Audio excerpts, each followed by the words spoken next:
नमस्कार दोस्तों, आप सभी का स्वागत है आपका अपने YouTube channel study today with Viplav में। तो दोस्तों finally Jharkhand JAC board exam 2023 के लिए जेसीईआरटी ने ऑफिशियल मॉडल क्वेश्चन पेपर जारी कर दिया है। तो आज की इस वीडियो में हम क्लास 9 के लिए सोशल साइंस यानी कि सामाजिक विज्ञान का ऑफिशियल मॉडल क्वेश्चन पेपर का कंप्लीट सोल्यूशन देखेंगे। ये क्वेश्चंस बोर्ड एग्जाम में आपको काफ़ी हेल्प करेगा। ये सारे के सारे क्वेश्चंस आपको एग्जाम पेपर में देखने को मिल जाएगा, इसलिए वीडियो को कंप्लीट देखना, वीडियो को लाइक और सभी दोस्तों में शेयर करना। यहाँ पर आपको समय मिल जाएगा 1 घंटा 30 मिनट, कुल पूर्णांक रहेगा आपका 40। यहाँ पर कुछ सामान्य निर्देश दिया हुआ है, जैसे कि लिखा हुआ है कि कुल प्रश्नों की संख्या आपका 40 रहेगा। सभी प्रश्नों के उत्तर देना अनिवार्य है। प्रत्येक प्रश्न के लिए 1 अंक निर्धारित है। प्रत्येक प्रश्न में 4 विकल्प दिए गए हैं, सही विकल्प का चयन करना है। यानी कि सारे के सारे क्वेश्चंस आपका एमसीक्यू टाइप के क्वेश्चंस हैं, यानी कि ऑब्जेक्टिव क्वेश्चंस हैं। तो चलिए इन 40 महत्वपूर्ण प्रश्नों को देख लेते हैं। एक एक करके सभी का उत्तर को देखेंगे। वीडियो को कंप्लीट देखना, वीडियो को लाइक और सभी दोस्तों में शेयर करना। तो चलिए वीडियो को स्टार्ट करते हैं। पहला प्रश्न हमारा दिया हुआ है कि फ्रांस की क्रांति का अग्रदूत किसे कहा जाता है। फ्रांस की क्रांति का अग्रदूत किसे कहा जाता है। यहाँ पर जो ऑप्शन दिया हुआ है इनमें से सही उत्तर हो जाएगा आपका ऑप्शन नंबर बी, रूसो हो जाएगा। फ्रांस की क्रांति का अग्रदूत किसे कहा जाता है, रूसो को कहा जाता है, याद रखिएगा। एग्जाम में पूछा जाता है कि फ्रांस की क्रांति कब शुरू हुई थी। मैं यहाँ पर डेट बता देता हूँ, 1789 में फ्रांस की क्रांति जो है 1789 में शुरू हुई थी। आपको याद रखना, एग्जाम के लिए काफ़ी इंपॉर्टेंट है। नेक्स्ट क्वेश्चन दिया हुआ है हमारा कि निम्न में से किन वस्तुओं पर अप्रत्यक्ष कर लगाया गया था। किन वस्तुओं पर अप्रत्यक्ष कर लगाया गया था। इनडायरेक्ट टैक्स जो है लगाया गया था नमक और तंबाकू के ऊपर। ठीक है, ऑप्शन नंबर सी हमारा करेक्ट हो जाएगा, नमक और तंबाकू।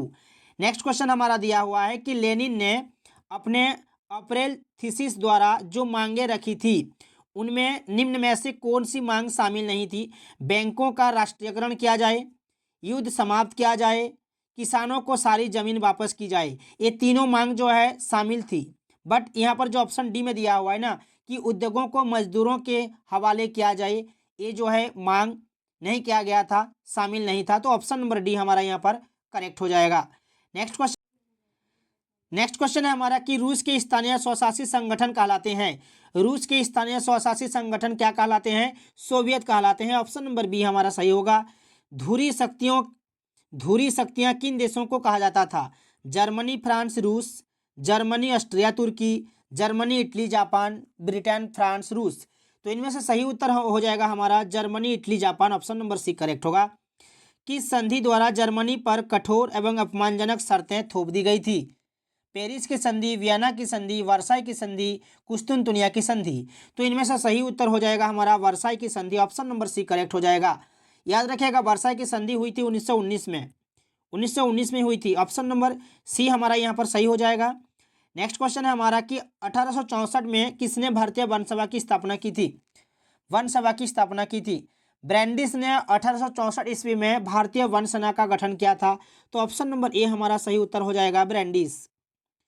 कलांग कौन थे। कलांग कौन थे, तिहाड़ी मजदूर, कुशल लकड़हारे, गरीब मछुआरे या स्थायी चरवाहे। तो कलांग जो है ना कुशल लकड़हारे थे। ऑप्शन नंबर बी हमारा करेक्ट हो जाएगा।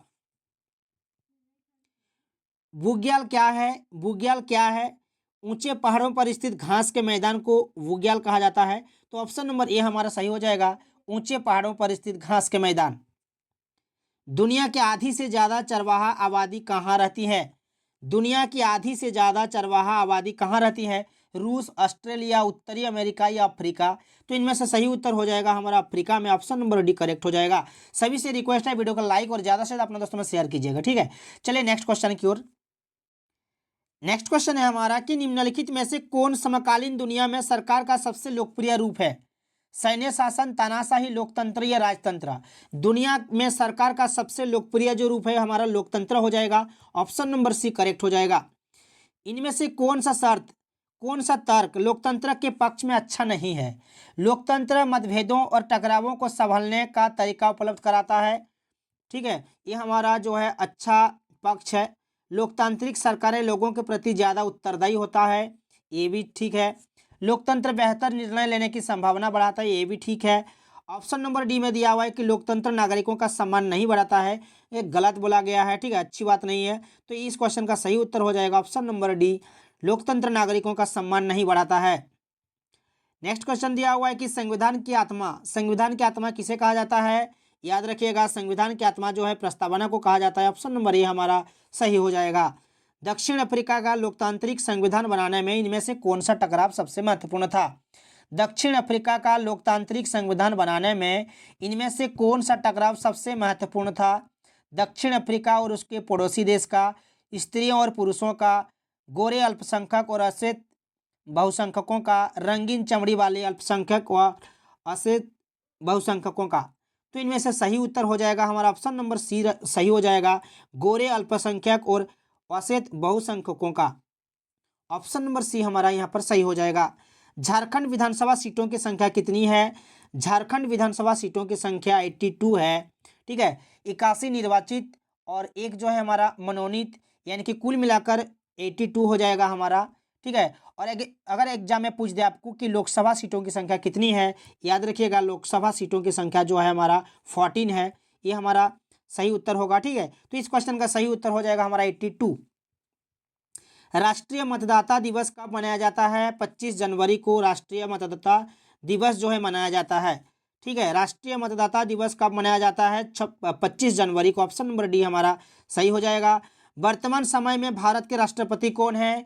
वर्तमान समय में भारत के राष्ट्रपति जो है Shrimati Draupadi Murmu. Option number B हमारा यहाँ पर करेक्ट हो जाएगा, द्रौपदी मुर्मू। निम्नलिखित में से कौन भारतीय संसद के दो सदन है? भारतीय संसद के दो सदन लोकसभा और राज्यसभा, जो कि ऑप्शन नंबर सी में दिया हुआ है। याद रखिएगा, लोकसभा और राज्यसभा। संगठन और संघ बनाने की स्वतंत्रता किस मौलिक अधिकारों के अंतर्गत आता है? समानता का अधिकार, स्वतंत्रता का अधिकार, धार्मिक स्वतंत्रता का अधिकार, शोषण के खिलाफ अधिकार। तो इनमें से सही उत्तर हो जाएगा हमारा ऑप्शन नंबर बी करेक्ट हो जाएगा, स्वतंत्रता का अधिकार। ठीक है, संगठन और संघ बनाने की स्वतंत्रता किस मौलिक अधिकार के अंतर्गत आता है? स्वतंत्रता के अधिकार में। ठीक है, ऑप्शन नंबर बी हमारा यहाँ पर करेक्ट होगा। नेक्स्ट है हमारा कि निम्नलिखित में कौन मौलिक अधिकारों में नहीं आता है? समानता का अधिकार, स्वतंत्रता का अधिकार, संवैधानिक उपचार का अधिकार, जातिगत भेदभाव का अधिकार। ये जो जातिगत भेदभाव का अधिकार है ना, ये मौलिक अधिकारों में नहीं आता है, इसलिए इस क्वेश्चन का सही उत्तर हो जाएगा option number D. Next question हमारा दिया हुआ है कि भारत का क्षेत्रफल विश्व के क्षेत्रफल का कितना प्रतिशत है? भारत का क्षेत्रफल विश्व के क्षेत्रफल का कितना प्रतिशत है? 2.4%। ये हमारा सही उत्तर होगा, ऑप्शन नंबर बी करेक्ट हो जाएगा, 2.4%। निम्नलिखित में कौन हमेशा बर्फ से ढका होता है? महान हिमालय, शिवालिक, पूर्वी घाट, अरावली। तो इनमें से सही उत्तर हो जाएगा महान हिमालय। ऑप्शन नंबर ए सही हो जाएगा। उत्तरी मैदान की नदियों से बना है? उत्तरी मैदान की नदियों से बना है Ganga, Sindhu, Brahmaputra. Option number D हमारा सही हो जाएगा। उत्तरी मैदान जो है गंगा, सिंधु और ब्रह्मपुत्र नदियों से बना है। ऑप्शन नंबर डी करेक्ट होगा। याद रखिएगा, एग्जाम के लिए काफ़ी इंपॉर्टेंट है। प्रायद्वीपीय नदियाँ कहाँ होती? प्रायद्वीपीय नदियाँ होती है, प्रायद्वीपीय नदियाँ होती है सदा जल प्रवाही, ग्रीष्मकालीन जल प्रवाही, वर्षाकालीन, सदा शुष्क। देखिए ये हो जाएगा आपका वर्षाकालीन जल प्रवाही। ठीक है, ऑप्शन नंबर सी सही हो जाएगा। निम्नलिखित में कौन सी लवणीय जल झील है? निम्नलिखित में से कौन सी लवणीय जल वाली झील है? सांभर, वुलर, डल, गोविंद सागर। तो इनमें से सही उत्तर हो जाएगा सांभर। ऑप्शन नंबर ए सही हो जाएगा, लवणीय जल वाली झील सांभर। नेक्स्ट क्वेश्चन है हमारा कि निम्नलिखित में कौन जलवायु को प्रभावित करने वाला कारक नहीं है? अक्षांश, ऊंचाई, वायुदाब एवं पवन, मौसम, समाचार। तो इनमें से सही उत्तर हो जाएगा मौसम समाचार, जो कि जलवायु को प्रभावित नहीं करता है। मौसम समाचार, ऑप्शन नंबर डी सही हो जाएगा। भारत में मानसून का आगमन कब होता है? भारत में मानसून का आगमन जून के प्रारंभ में हो जाता है, जून के प्रारंभ में। ऑप्शन नंबर बी सही हो जाएगा। भारत की जलवायु मानसूनी होती है। एग्जाम में पूछा जाता है कि भारत की जलवायु कैसी है? भारत की जलवायु मानसूनी, याद रखिएगा। मानसून का आगमन जून के प्रारंभ में हो जाता है। नागफनी किस वनस्पति क्षेत्र में पाई जाती है? उष्णकटिबंधीय वर्षा वन में, उष्णकटिबंधीय पतझड़ वन क्षेत्र में, कंटेले वन एवं झाड़ियों के क्षेत्र में, मैंग्रोव वन क्षेत्र में। नागफनी जो है आपका कंटीले वन तथा झाड़ियों के क्षेत्र में पाया जाता है। ऑप्शन नंबर सी सही हो जाएगा। भारत में लिंगानुपात के संदर्भ में कौन सा कथन सही है? पुरुष और महिला दोनों की संख्या बराबर है, ये गलत बोला गया है। भारत में पुरुषों की संख्या ज़्यादा है महिलाओं से। ठीक है, तो ऑप्शन नंबर बी में दिया हुआ है कि पुरुषों की संख्या महिलाओं से कम है, ये भी गलत है। महिलाओं की संख्या पुरुषों से कम है, ये सही बोला गया है, तो ये हमारा सही उत्तर हो जाएगा। महिलाओं की संख्या पुरुषों से कम है, ऑप्शन नंबर सी सही हो जाएगा। जनसंख्या होने वाले परिवर्तन की क्रियाएं कौन है? जनसंख्या में होने वाले परिवर्तन की क्रियाएं जन्म दर, मृत्यु दर, प्रवास, ये तीनों, इसलिए ऑप्शन नंबर डी सही हो जाएगा। नेक्स्ट क्वेश्चन हमारा दिया हुआ है कि उत्पादन की पहली आवश्यकता क्या है? उत्पादन की पहली आवश्यकता क्या है? श्रम, भूमि, भौतिक पूंजी, मानव पूंजी। तो इनमें से सही उत्तर हो जाएगा, पहली आवश्यकता जो है हमारा भूमि हो जाएगा, ऑप्शन नंबर बी। सभी से रिक्वेस्ट है आप लोग एक एक लाइक कर दीजिएगा और सभी दोस्तों में शेयर कर दीजिएगा, ठीक है। और आगे के वीडियोस देखने के लिए इस चैनल को सब्सक्राइब करके रखिएगा। नेक्स्ट क्वेश्चन हमारा कि स्थायी पूंजी और कार्यशील पूंजी किस स्रोत के हैं? स्थायी पूंजी और कार्यशील पूंजी किसके स्रोत हैं? भौतिक और मानव पूंजी दोनों, ऑप्शन नंबर सी हमारा सही हो जाएगा, भौतिक और मानव पूंजी दोनों, ऑप्शन नंबर सी। पालमपुर में गैर कृषि क्रियाएं हैं। पालमपुर में गैर कृषि क्रियाएं, यहाँ पर परिवहन है, दुकानदारी है, लघु विनिर्माण और उपरोक्त सभी। तो इनमें से सही उत्तर हो जाएगा हमारा सभी हो जाएगा, ऑप्शन नंबर डी, ये सभी जो है गैर कृषि क्रियाएं हैं। नेक्स्ट है किस प्रकार की जनसंख्या अर्थव्यवस्था की परिसंपत्ति है? साक्षर एवं स्वस्थ जनसंख्या। साक्षर एवं स्वस्थ जनसंख्या जो है ये हमारा सही उत्तर हो जाएगा, ऑप्शन नंबर ए सही हो जाएगा। निम्नांकित में से किनमें निवेश से मानव संसाधन में उच्च प्रतिफल प्राप्त हो सकते हैं? उच्च प्रतिफल प्राप्त हो सकते हैं लघु एवं बृहत उद्योग, परिवहन, संचार, शिक्षा, चिकित्सा, बैंकिंग व्यवस्था।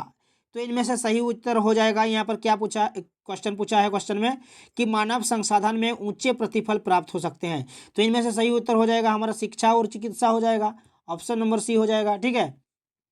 नेक्स्ट क्वेश्चन है विश्व में भारत में डैश निर्धनों का संकेंद्रण है? संकेंद्रण है, विश्व में भारत के सबसे अधिक निर्धनों का संकेंद्रण है, तो ऑप्शन नंबर ए हमारा यहाँ पर सही हो जाएगा। निर्धनता रेखा का निर्धारण करते समय इनमें से किस पर विचार नहीं किया जाता है? भोजन आवश्यकता, चिकित्सा, मनोरंजन और वस्त्र।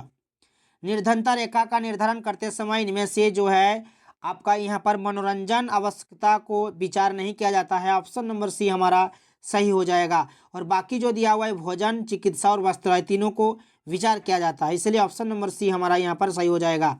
बफर स्टॉक क्या है? बफर स्टॉक जो है सरकार द्वारा अधिप्राप्त अनाज का भंडार, बफर स्टॉक कहलाता है, ऑप्शन नंबर ए हमारा सही हो जाएगा। नेक्स्ट क्वेश्चन हमारा दिया हुआ है कि खाद्य सुरक्षा का क्या अर्थ है? खाद्य सुरक्षा का क्या अर्थ है?